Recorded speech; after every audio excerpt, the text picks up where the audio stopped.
Bonjour Haïti, bonjour le monde, bonjour le Collège d'Haïti, Centre d'éducation intelligente. Très heureux de vous retrouver aujourd'hui en vue de présenter le premier cours de sciences sociales, plus précisément le cours d'histoire pour la classe de nouveau secondaire 1. Nous sommes ici pour présenter le premier cours de sciences sociales, c'est la première séance en histoire nationale en classe de nouveau secondaire 1. À ne pas oublier, vous êtes sur le Collège d'Haïti, Centre d'éducation intelligente. Jean Dédile, c'est collège qui pote l'école là la caillou. Chita la caillou ou pas apprendre. L'intéressant pour que vous abonnez avec channel YouTube Collège d'Haïti Centre d'éducation intelligente. L'important tout pour abonner avec channel YouTube Dano Silencieux qui c'est professeur de sciences sociales et responsable du Collège d'Haïti Centre d'éducation intelligente capote Kouyobaou la caillou. À présent, nous capables de remarquer le logo du Collège d'Haïti Centre d'éducation intelligente, nous capables de remarquer le nom du collège et ensuite nous capables de remarquer l'adresse mail du collège, l'adresse électronique du collège. Alors, si vous voulez rentrer en contact avec nous, vous pouvez nous contacter. Maintenant, allons aborder le vrai sujet, le cours d'histoire nationale en nouveau secondaire 1. Pour cette première séance, nous avons la description du cours. C'est un cours de sciences sociales, c'est un cours d'histoire nationale, c'est nouveau secondaire 1. Et le thème que nous avons traité dans ce cours, c'est initiation à l'histoire précolombienne. Le chargé de cours, vous le connaissez déjà, c'est votre serviteur, votre ami, votre professeur, Dano Silencieux. C'est l'histoire précolombienne. Nous avons deux objectifs pour le cours d'aujourd'hui. Ce sont des objectifs spécifiques. Le premier objectif, c'est établir avec précision et clarté la différence qui existe entre la préhistoire et l'histoire et les situer dans le temps via un repère historique. Le premier objectif que nous devons atteindre dans le cadre du cours d'aujourd'hui, c'est d'établir avec précision et clarté la différence entre la préhistoire et l'histoire et les situer dans le temps via un repère historique. Le deuxième objectif que nous allons parcourir dans le cadre du cours d'aujourd'hui, c'est de comprendre et d'expliquer la structure de la société précolombienne de l'île d'Haïti. L'objectif 2, c'est comprendre et expliquer la structure de la société précolombienne de l'île d'Haïti. Alors, nous allons vite déraper. Sûrement, vous avez noté les objectifs. Et à la fin du cours, nous devons être en mesure d'atteindre les objectifs dont nous avons fixé. Maintenant, allons voir. La première chose, c'est la préhistoire d'une part et l'histoire d'autre part. Maintenant, c'est quoi la préhistoire? Vous avez l'habitude d'entendre parler de préhistoire, d'entendre parler de l'histoire. C'est quoi la préhistoire? Vous voulez savoir? Lisez avec moi. La préhistoire est une grande période durant laquelle les hommes apprennent à connaître et à maîtriser son environnement. Elle débouche sur la naissance des premières sociétés. Nous allons reprendre. La préhistoire est une grande période durant laquelle l'homme apprend à connaître et à maîtriser son environnement. Elle débouche sur la naissance des premières sociétés. C'est-à-dire, mes chers amis, mes chers élèves, mes chers apprenants, mes chers étudiants, la préhistoire, c'est la période qui précède l'histoire. La préhistoire, c'est la période qu'on trouve avant l'histoire. Vous connaissez très bien le préfixe pré. Quand on met pré devant un nom ou devant un pronom, cela veut dire avant. C'est-à-dire, préhistoire signifie avant histoire. On nous dit que c'est une très très grande période durant laquelle l'homme apprend à connaître et à maîtriser son environnement. Elle débouche sur la naissance des premières sociétés. Alors, on continue pour dire que les sociétés humaines ne sont pas tous nées du jour au lendemain. Les sociétés humaines ne sont pas toutes nées du jour au lendemain. Elles ont connu une très lente évolution. Elles prennent naissance à partir des vécus des hommes qui nous ont précédés dans le passé. Les sociétés humaines ne sont pas toutes nées du jour au lendemain. Elles ont connu une très lente évolution.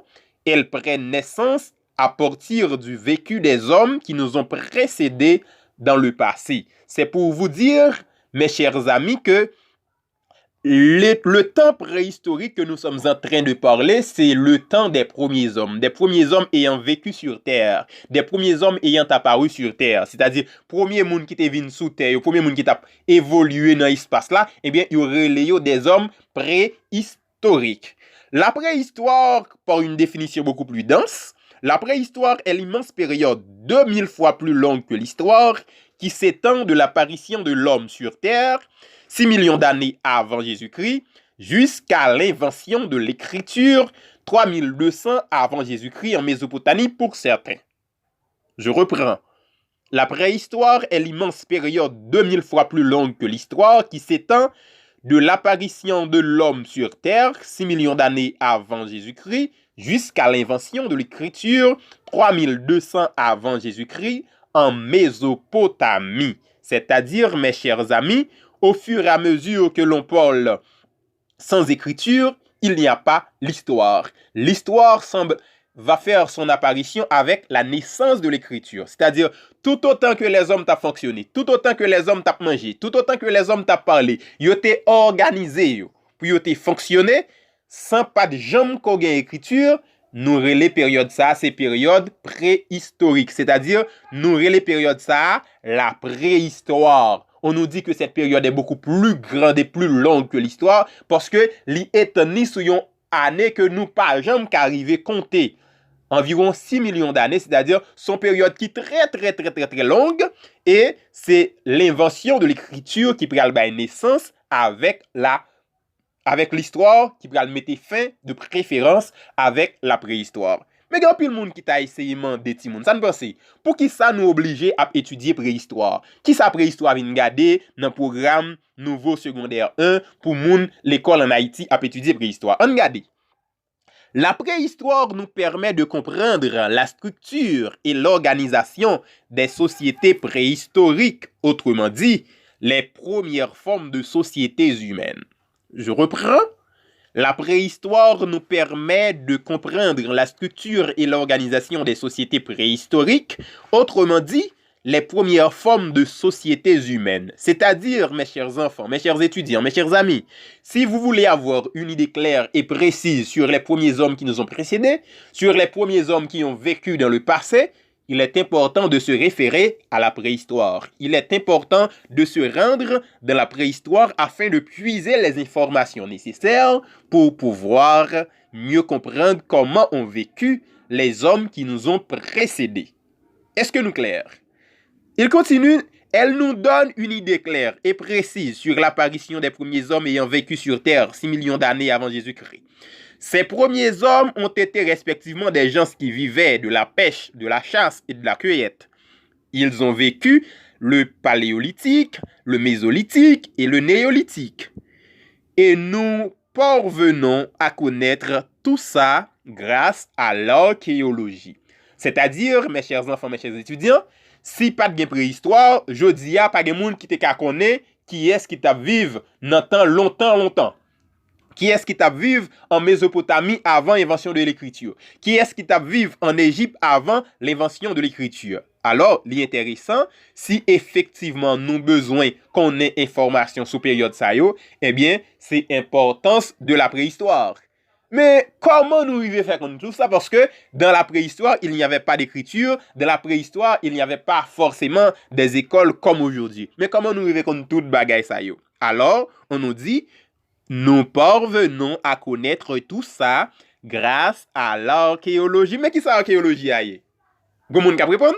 Eh bien, pendant nous essayer de répondre, m'appli pour nous. L'archéologie est la science qui étudie à travers des fouilles les objets et les manuscrits datant du passé. Je reprends. L'archéologie est la science qui étudie à travers des fouilles les objets et les manuscrits datant du passé. C'est-à-dire, l'archéologie, c'est une science à part entière. L'archéologie, c'est un complément de l'histoire. L'archéologie, c'est une science ajoutée à l'histoire. C'est une science qui nous permet de bien comprendre l'histoire et plus précisément l'histoire préhistorique ou la préhistoire. Parce que s'il n'y avait pas de l'archéologie pour que yo tap ban nous histoire premier monde qui t'est vécu yo, il tap difficile pour nous ta gagner information ça yo.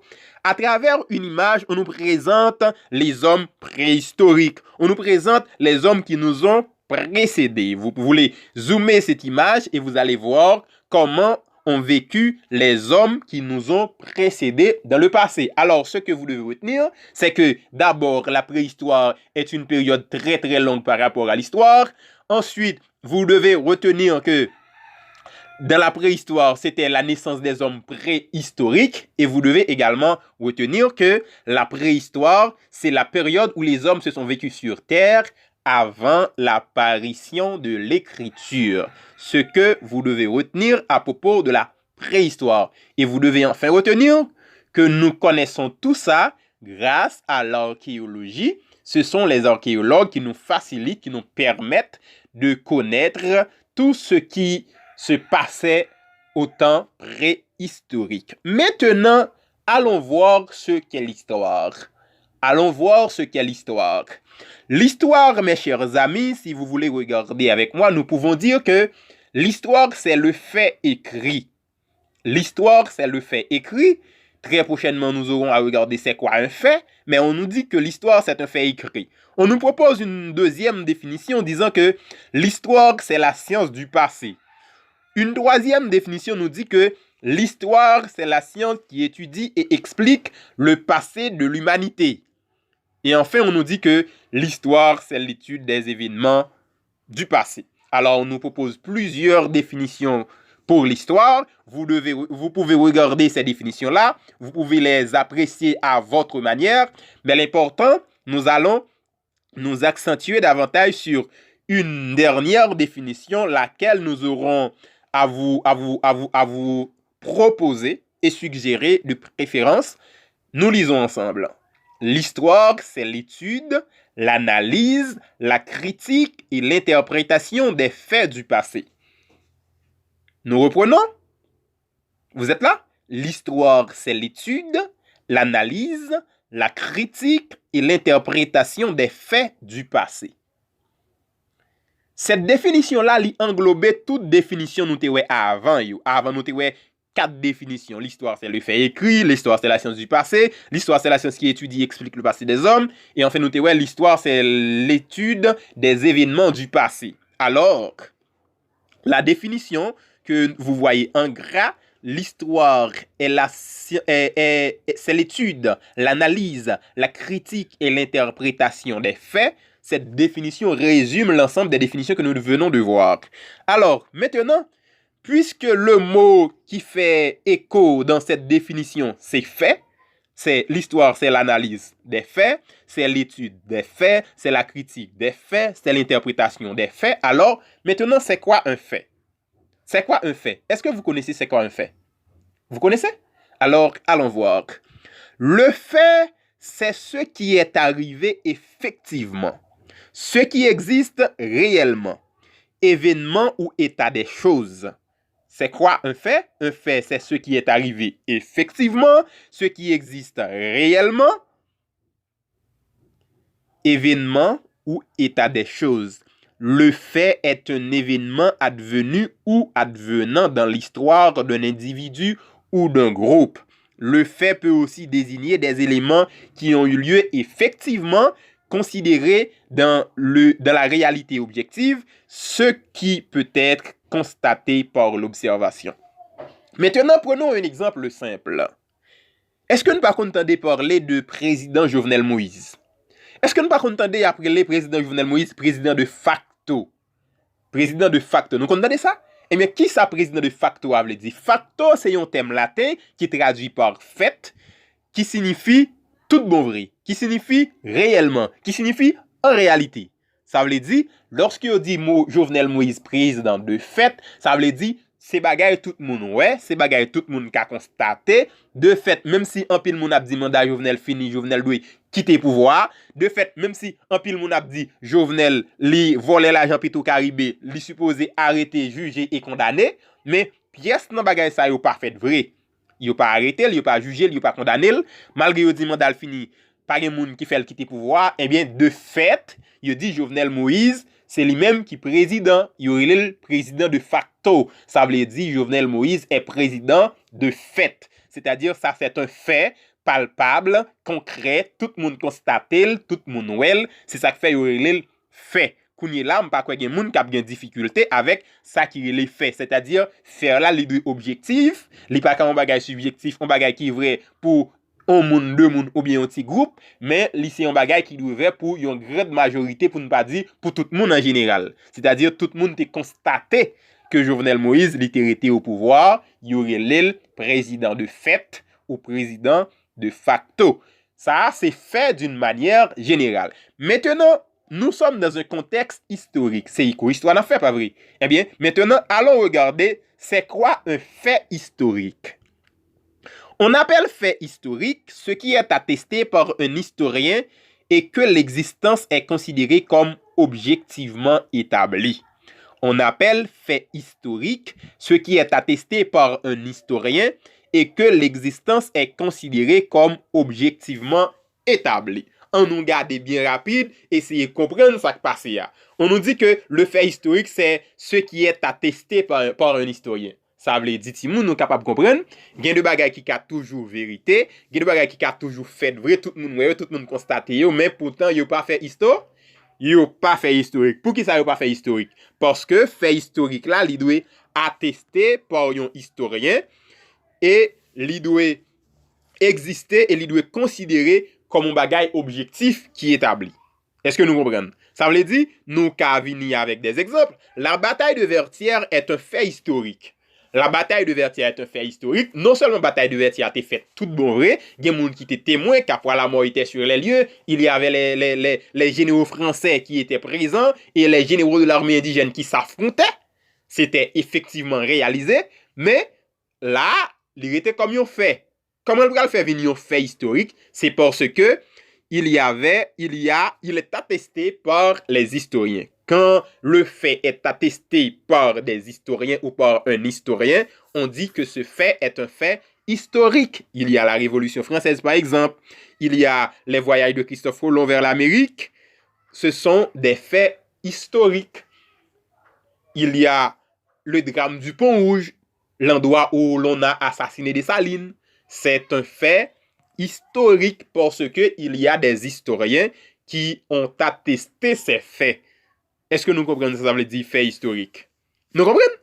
Nous pensons nous pas mal pour comprendre, nous avons saisi rapidement qui ça veut dire fait historique. Maintenant, nous sautons garder ensemble définition histoire. Nous dit histoire c'est l'étude, c'est l'analyse, c'est l'interprétation, c'est la critique des faits.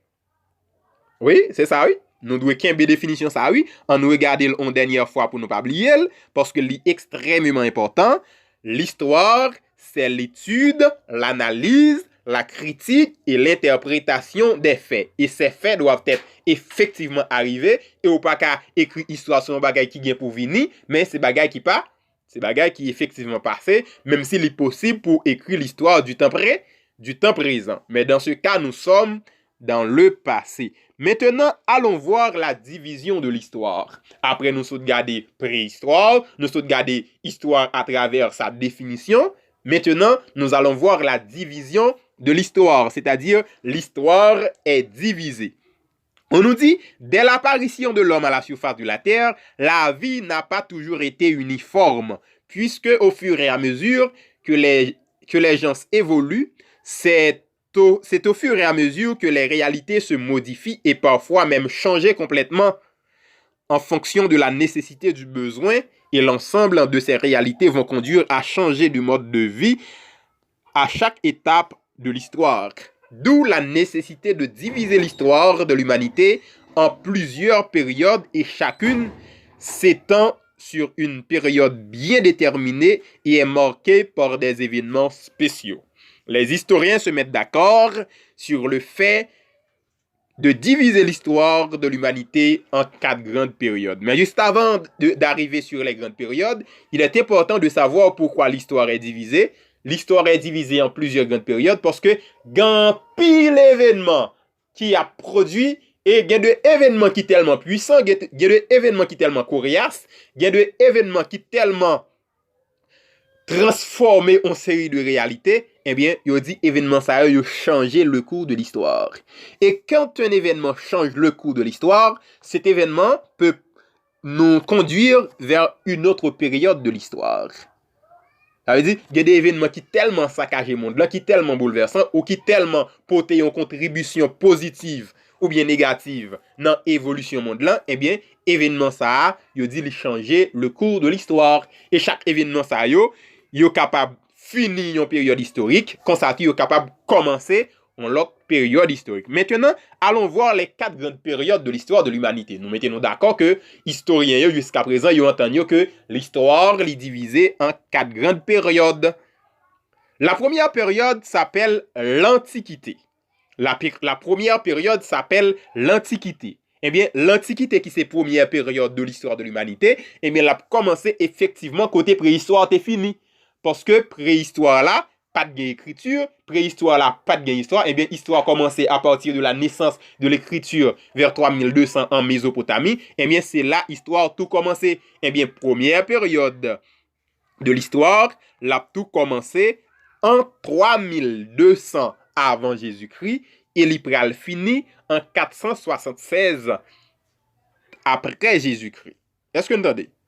Nous dit histoire li commencé 3200 avant Jésus-Christ, li pral fini en 476 après Jésus-Christ.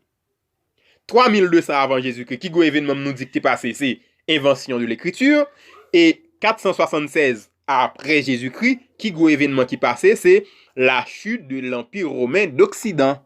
La chute de l'Empire romain d'Occident. C'est-à-dire, Empire romain li effondré, Empire romain li perdu puissance li. Eh bien, gros événement ça, yo dit li vient changer le cours de l'histoire de l'humanité et de ce fait, événement ça, li mettait fin avec l'Antiquité, li va commencer avec une autre période et période ça, c'est deuxième période de l'histoire de l'humanité, li relait le Moyen Âge. Le Moyen Âge lui-même li commencé 476 après Jésus-Christ pour le venir en 1492. 476 nous dit c'est la chute de l'Empire romain d'Occident et 1492 c'est la découverte de l'Amérique, les grands voyages de découverte. Alors, nous capables de mettre nous d'accord que les grands voyages de découverte ont changé le cours de l'histoire de l'humanité. Un exemple bien simple, les grands voyages de découverte en 1492, ils ont fait Haïti passer de un paradis à un enfer. On paradis côté tout le monde t'a vivre paisiblement, on paradis que tout le monde t'a vivre sans problème, eh bien, il vient transformer en enfer. Est-ce que ça n'a pas changé le cours de l'histoire? Oui, ça a changé le cours de l'histoire. 1492, il pral provoquer yon l'Europe qui était pauvre, on l'Europe que côté tout le monde c'était monde achiri ou t'a chercher manger tout partout pour manger ou pas de joindre, eh bien 1492 qui provoquait les grands voyages de découverte, il pral faire kounye là ou gon l'Europe qui est riche et puis ou gon l'Afrique ou gon l'Amérique en grande partie qui pauvre. Alors, eh bien, gros tonton événement ça, il changeait le cours de l'histoire de l'humanité. Maintenant, la troisième période, il pral commencer à partir de les grands voyages de découverte en 1492, plus précisément avec Christophe Colomb, mais lui-même qui relie les temps modernes, cette troisième période-là, il pral prend fin en 1789. Qui ça que t'es gagné en 1789? Qui ça que t'es gagné en 1789? Eh bien, pendant n'a quitté réponse en commentaire, m'a rappelé nous que 1789, li rappelé nous la Révolution française. 1789, li rappelé nous la Révolution française. Eh bien, Kounia, tandis que nous pral essayer avancer nous dans troisième période là, m'a demandé nous pour nous quitter dans commentaire pour moi deux gros événements qui étaient marqués Révolution française là. N'a quitté pour moi dans commentaire deux gros événements qui étaient marqués Révolution française là. L'aime tourner, si nous bail bon réponse là, m'a dit nous, et si nous pas bail bon réponse là, moi-même m'a porté pour nous deux grands événements qui étaient traversés qui étaient arrivés pendant Révolution française là. Moi souhaiter nous quitter réponse là pour moi en commentaire. Maintenant nous allons continuer, nous allons regarder quatrième période de l'histoire de l'humanité. Quatrième période là, il a commencé notamment avec la Révolution française qui c'est un gros événement qui est estimé qui a changé le cours de l'histoire de l'humanité pour rester jusqu'à présent. Jusqu'à présent, pas gagné une cinquième période. Période ça, il époque contemporaine. Période ça, il époque contemporaine. Nous sommes regardé quatre périodes, le Moyen Âge, 476 le Moyen-Âge, l'Antiquité de préférence, 3200 avant Jésus-Christ pour arriver 476. Nous dit 476, c'est la chute de l'Empire romain d'Occident. Nous dit, deuxième période là, c'est le Moyen-Âge qui commençait avec la chute de l'Empire romain d'Occident en 476 pour venir en 1492 avec les grands voyages de découverte et plus précisément la découverte de l'Amérique.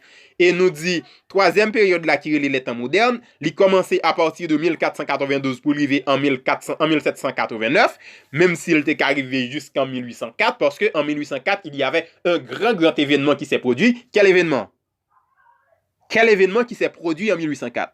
Qui te réponse là pour moi dans un commentaire pour nous dire qui gros événement qui t'est produit en 1804, plus précisément le 1er janvier, qui était capable de changer le cours de l'histoire de l'humanité.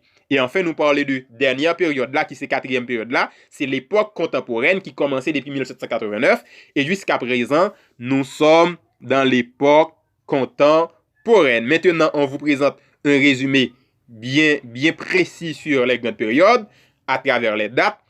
3200 avant Jésus-Christ, l'invention de l'écriture en Mésopotamie. 476, la chute de l'Empire romain d'Occident. 1492, la découverte de l'Amérique.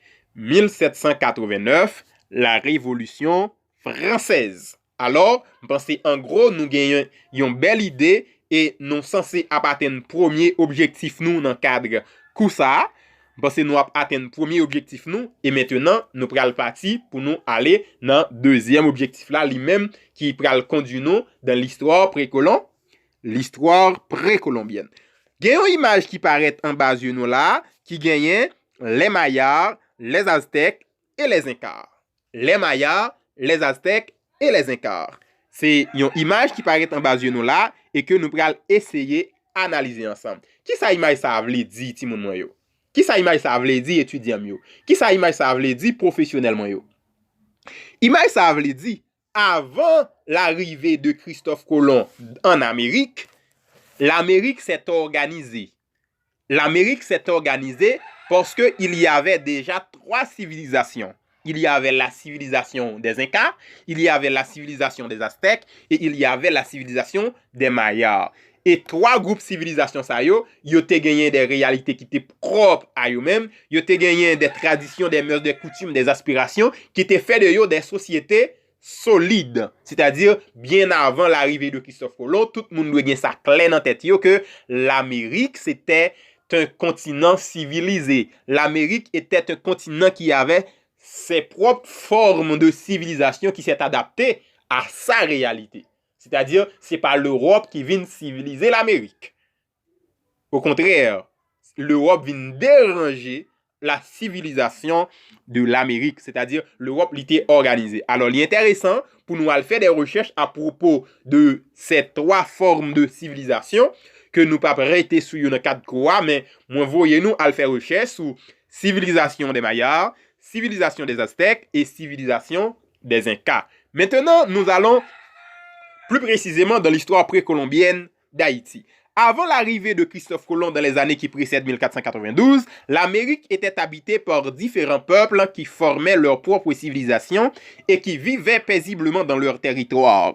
Respectivement, on identifiait la civilisation des Incas, la civilisation des Mayas et la civilisation des Aztèques, ce que nous venons de dire tout haut, de dire plus haut.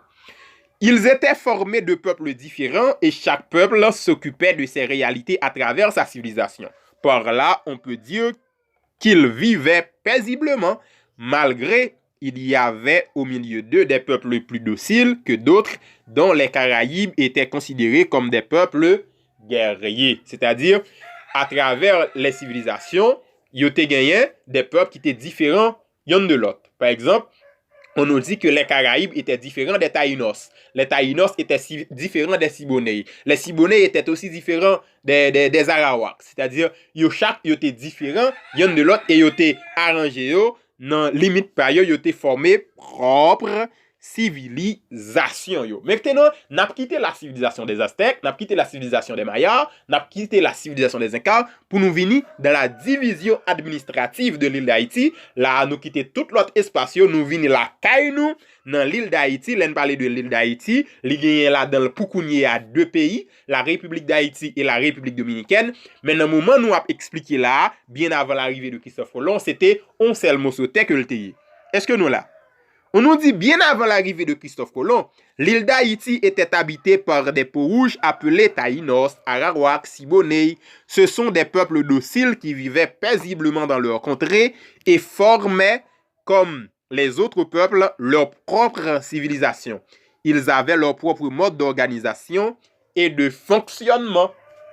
Est-ce que nous comprenons? C'est-à-dire, avant Christophe Colomb est arrivé ici, nous étions tellement à l'aise, nous étions tellement forts, nous étions organisé territoire nous. Bien entendu, il me dit nous, moun qui vivent dans l'espace là, respectivement les Taïnos, les Siboney et les Arawak, espace qui était relé à l'époque Kiskeya, Boyo, Haïti.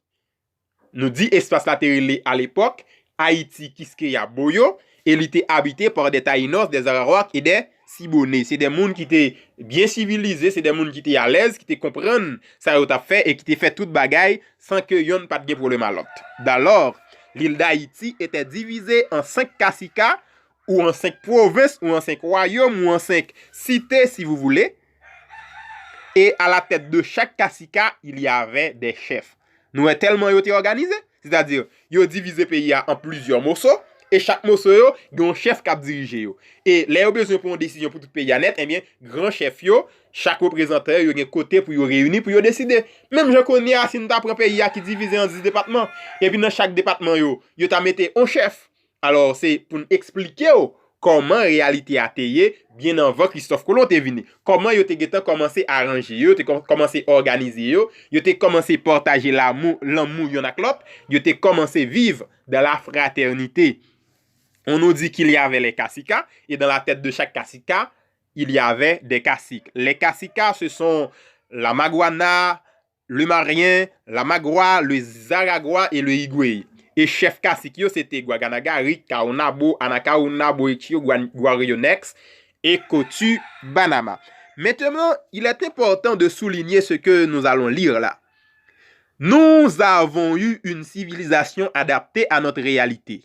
Notre mode d'organisation et de fonctionnement qui facilitait le bien-être de tout le monde. C'est-à-dire, c'est très délicat et même paradoxal d'accepter que nous sommes civilisés par l'Europe. Au contraire, nous avons eu notre propre forme de civilisation adaptée à notre réalité et que tout le monde vivait paisiblement sans aucune difficulté. Alors nous avons cette image qui nous présente effectivement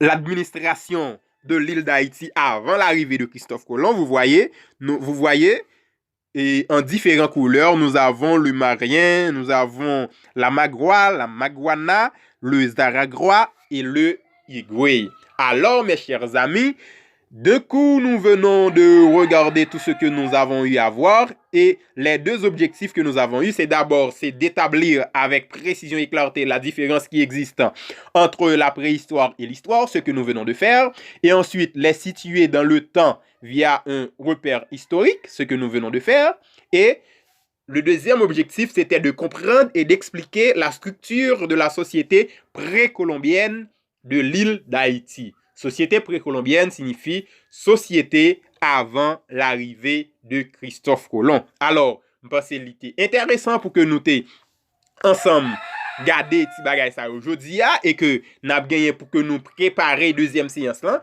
mais l'intéressant pour que nous restions sous première séance là et petit travail moi ben nous faire pour nous al faire parce que yo extrêmement important à ne pas oublier. Nous sommes sur le Collège d'Haïti, Centre d'éducation intelligente, et c'est votre ami de toujours, votre professeur Dano Silencieux qui vous servit. À ne pas oublier, si vous voulez encourager le travail là, continuez à abonner à la chaîne YouTube Dano Silencieux, allez abonner à la chaîne YouTube le Collège d'Haïti, Centre d'éducation intelligente, parce que c'est comme ça vous êtes capable d'encourager nous pour faire le travail là, arriver plus loin. Pas oublier l'offre abonner. activer cloche notification sous tout pour pas rater pièce vidéo n'a bien pour nous partager dans jour cap venir. Alors ça a été un plaisir. Nous vous remercions tous et nous vous souhaitons succès et bonne continuité. Dano Silencieux, votre serviteur de toujours. Au revoir.